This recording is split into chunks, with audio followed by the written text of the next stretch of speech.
গাজায় কোনো সাধারণ জনগণ নেই, সবাই সন্ত্রাসী, সবাই।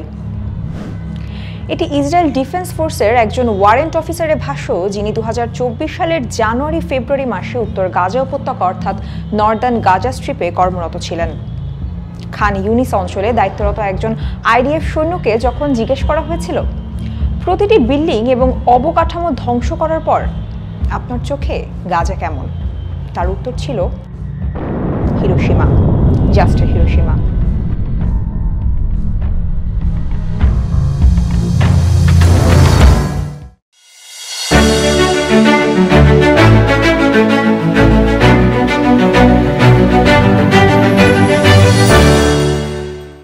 আইডিএফ এর আর্ম ফোর্স ইউনিটে কর্মরত একজন ওয়ারেন্ট অফিসারকে যখন প্রশ্ন করা হয় গাজায় আপনাদের কাছে সন্দেহভাজন কারা, তার উত্তর ছিল অনেকটা এরকম: আমাদের কাছে জনগণ, সন্ত্রাসী এবং অবকাঠামোর মধ্যে কোনো পার্থক্য নেই, এসব কোনো বিষয় না, কার কি আসে যায়। আমরা একটা সীমানা ঠিক করি, ওই সীমানায় যারা আমাদের সামনে পড়ে তারা সবাই সন্দেহভাজন, সবাই শত্রু। ব্রেকিং দ্য সাইলেন্সের সর্বশেষ প্রকাশনী দ্য পেরিমিটারে এমনই কিছু আইডিএফ সৈন্যদের সাক্ষাৎকার উঠে এসেছে। 2025 সালের 7 এপ্রিল অ্যাসোসিয়েট প্রেসে প্রকাশিত এক সাক্ষাৎকারে আইডিএফ এর একজন সৈন্য বলেছিলেন, যতদূর চোখ গিয়েছে চোখের সামনে যা কিছু দেখতে পেয়েছে তাই ধ্বংস করা হয়েছে। যেখানে কোনো ধরনের নড়াচড়া চোখে পড়েছে গুলি করে সাথে সাথেই তা স্তিমিত করে দেওয়া হয়েছে।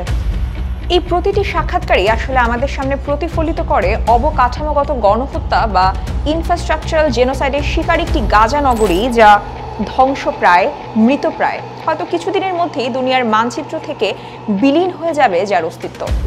অবকাঠামোগত গণহত্যা বলতে এমন কৌশলগত আক্রমণকে বোঝায় যেখানে অপরিহার্য জীবিকা প্রণালী সমূহ যেমন পরিবেশ, স্বাস্থ্যসেবা, পানি, বিদ্যুৎ, শিক্ষা, যোগাযোগ, আবাসন ইত্যাদিকে বিনষ্ট বা ধ্বংস করা হয়।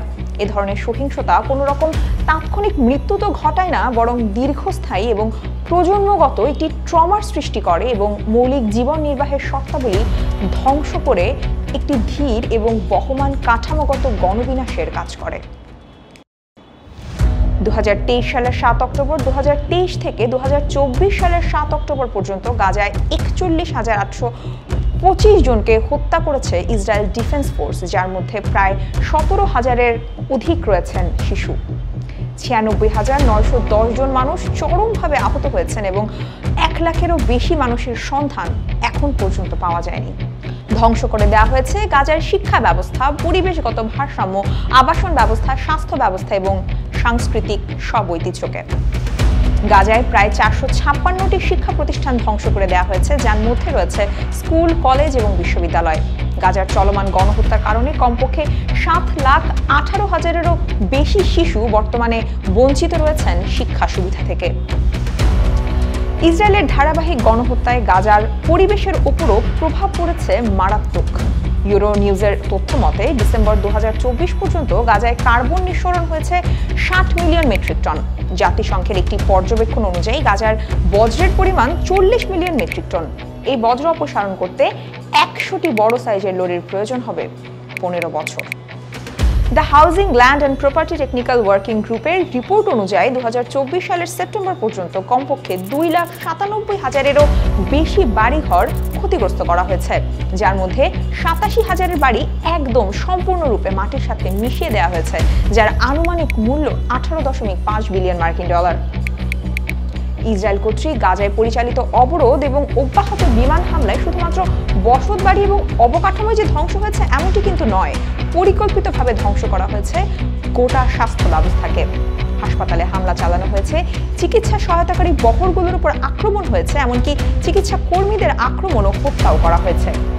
উদাহরণস্বরূপ কামাল আদওয়ান হাসপাতালের উপর বারবার বিমান হামলা চালানো হয়েছে এবং হাসপাতালটির পরিচালক ডক্টর হুসাম আবু সাফিয়া এখনও ইসরায়েলের নিকট বন্দী অবস্থায় রয়েছেন, যেখানে তার উপর নির্যাতন চালানো হয়েছে বলে অভিযোগ রয়েছে। গাজার বৃহত্তর চিকিৎসা কেন্দ্র আল শিফা হাসপাতালকেও হামলার মাধ্যমে একেবারেই বিধ্বস্ত করে ফেলা হয়েছে। এমনকি ফরেনসিক আর্কিটেকচার তদন্তে হাসপাতালের প্রাঙ্গণে গণকবরের অস্তিত্ব পর্যন্ত বেরিয়ে এসেছে।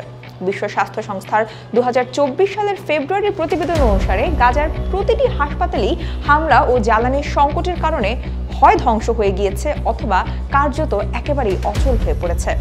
2023 সালের 30 নভেম্বর পর্যন্ত ডাব্লিউএইচওর তথ্য অনুযায়ী গাজা ও পশ্চিম তীরে স্বাস্থ্যকেন্দ্রের ওপর 427টি হামলা হয়েছে, যার ফলে নিহত হয়েছেন 566 জন এবং আহত হয়েছেন অন্তত 758 জন।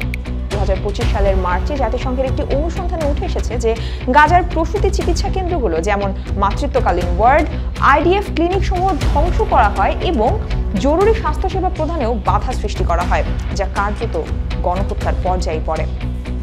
প্রতিবেদনে বলা হয় এসব পরিকল্পিত হামলা এবং খাদ্য ও চিকিৎসা সামগ্রীর উপর বিধিনিষেধ আরোপের মাধ্যমে গাজার ফিলিস্তিনিদের প্রজনন সক্ষমতাকেই ধ্বংস করে দেওয়া হচ্ছে।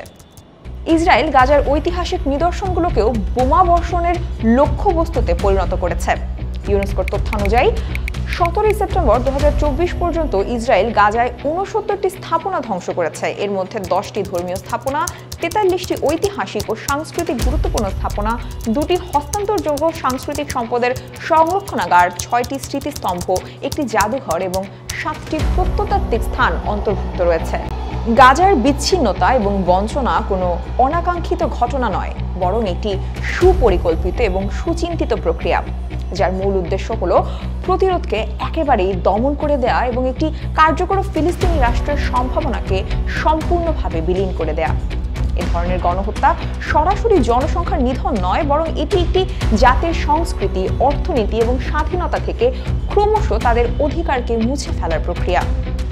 ইসরায়েল অবকাঠামোগত গণহত্যা, মানবাধিকার লঙ্ঘন এবং সাংস্কৃতিক ঐতিহ্যের নিঃশেষকরণের মাধ্যমে গাজায় জনগণের সম্ভাবনা এবং অধিকারকে ধীরে ধীরে নিশ্চিহ্ন করে দিচ্ছে।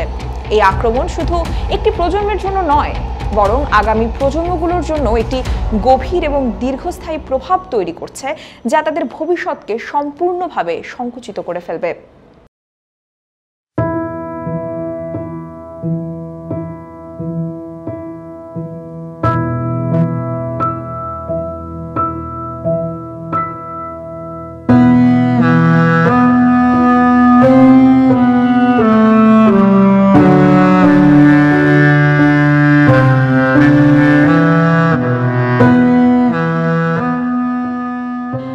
গাজার জনগণের স্বাধীনতা এবং অস্তিত্বের এই সংগ্রাম শুধুমাত্র একটি ভূখণ্ডের নয়, এটি মানবতার একটি বৃহত্তর সংগ্রাম, যেখানে একটি জাতির কাছ থেকে কেড়ে নেওয়া হচ্ছে তার বেঁচে থাকার অধিকার।